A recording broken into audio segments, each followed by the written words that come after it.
What has it got to do with you? There you go again, always poking your long-pointed nose into other people's business. Why don't you just go away?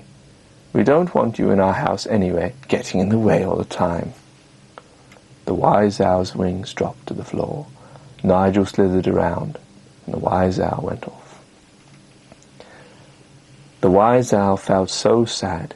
He thought to himself, "Why has Nigel said these words he has said to him?" Nigel said that no one wanted him in the house.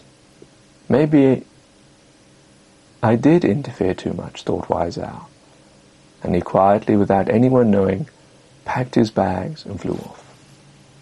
It was dinner time, and Nigel slithered into the kitchen area, while everybody else ate together in the big room. He took out some cheese from the fridge, smelt it, and threw it to the ground, mumbling something to himself. Nigel went through the whole fridge, not finding one thing he wanted to eat. All the food was outside on the floor. He slithered over it and started to moan to one of the gnomes as he left the kitchen and the mess in the kitchen and how nobody ever cleaned it. "Why, I wish all these animals would just leave me alone, always getting in my way and causing me to be unhappy. Woe is me." And off Nigel slithered into his sleeping area and went to sleep, continuing to mutter in his sleep. Yes, you heard right, he even moaned in his sleep. It was late at night, and everybody finished their food. Henry was putting away the plates with his tail when he noticed that the wise owl's plate was still on the table untouched. "That's strange," said Henry the red squirrel. "Wise Owl hasn't eaten his food. Did anyone see him?" The gnomes said no. The bear and the elephant, even Hedgie the hedgehog, hadn't seen him. "Where could he be? Let's go around and ask everyone when the last time they saw him was." "Yes, that's a good idea," said Scorpio the scorpion.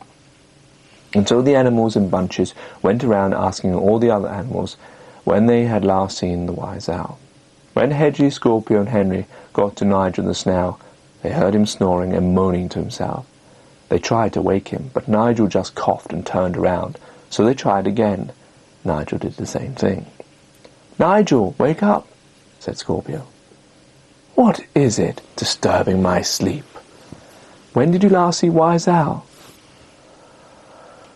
What care I when I last saw the Wise Owl? And you should care even less, always moaning and poking into other people's business and standing in the way and hurting people's heads."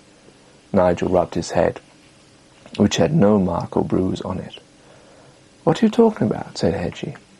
"Oh, it's pointless talking to you animals. You have no sense.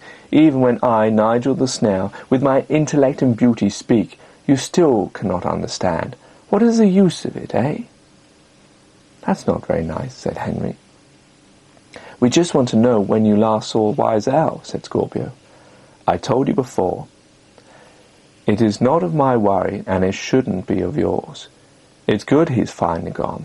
He walked into me today and hurt my head, and I told him that everybody in the house didn't like him getting in the way and poking his nose into matters, and his constant moaning over everything." The three animals looked at each other, amazed at Nigel the Snail's words. Wise Owl never moaned, and all the animals loved him and never wanted him to leave. Why had Nigel the Snail done this? At this point the others came with Wise Owl behind them. "We found him," said the gnomes. "You have?" turned Hedgie quickly, looking to see his best friend Wise Owl. And there he was standing behind all the animals, soaking wet, holding his bag to the ground, looking very tired and very sad. "What is wrong?" said one of the gnomes. The Wise Owl said nothing. "It is Nigel," said Scorpio. "He told Wise Owl that we didn't want him to stay anymore." Scorpio, followed by the other animals, turned to face Wise Owl and moved closer to him and continued. "We never want you to leave, Wise Owl. You are our best friend. You bring us such happiness and love." At this, a tear slowly rolled down the Wise Owl's face. He was crying, but inside he felt so happy. These were tears of happiness. When someone close to you says they love you and respect you and need you, and that you bring something special to them, you feel so happy that you cry. This was how the Wise Owl felt. At this, Nigel rolled up back to sleep and started snoring and moaning to himself. All the animals were so happy They took the wise owl to the big room to eat and dry and get warm. "I'm so sorry, Wise Owl," said Hedgie. "We never asked you to go. We never would. We love you. I don't know why Nigel said this. He's always moaning over everything. I wish he would leave." "Don't say that, Hedgie. He can't help it. I don't know why he always moans, but he does. As much as we try to tell him not to, or show him the happiness in life, he won't see it. We just have to be nice to him and not worry about his moaning." "But he is missing out on so much," said Scorpio. "Yes, I know. Life is full of such happiness and blessings. All of us have such a short life in the house, and we never know when we shall be no more." "You're right," said Henry. "If we spend our lives always moaning and picking on points, we'll miss out on having fun and happiness we can have." "But why does he moan so much?" said Hedgie. "Some do moan. Some a little, some a lot. Some too much, and some not at all. Moaning only makes you unhappy. Sometimes it causes you to look at everything so closely and want to see something to moan about, even when often, most times, there is nothing wrong with it. Or when he walked into me, he wanted to moan and blame me, even though he walked into me, and then he continued to moan about things that would or wouldn't happen, all in the effort of moaning." "Well, I'm glad we don't moan," said Hedgie. "Me too," said Wise Owl. All the animals felt so happy they couldn't find anything to moan about. It was Wednesday, and the morning had awoken. Henry the Red Squirrel was dusting the house when he came across Nigel the Snail. He carefully dusted around him, trying not to wake him. But then he noticed Nigel wasn't snoring or moaning. Henry went and got Wise Owl and the other animals, and they stood and watched Nigel the Snail. He wasn't moaning. "What's wrong with him?" said Henry. Wise Owl went over next to Nigel and touched him and turned him around and told the animals that Nigel the Snail was no more, that he was dead. The other animals started to cry a little.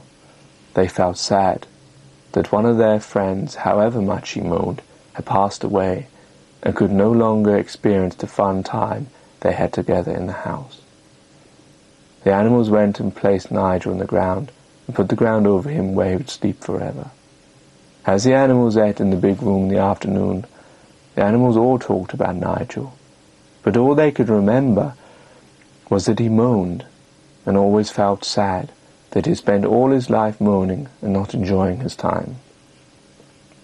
It was a very sad day for all the animals, but they felt they had learned a lesson, that life is short, as the Wise Owl said, and that we should always spend our time trying to find the better out of all situations.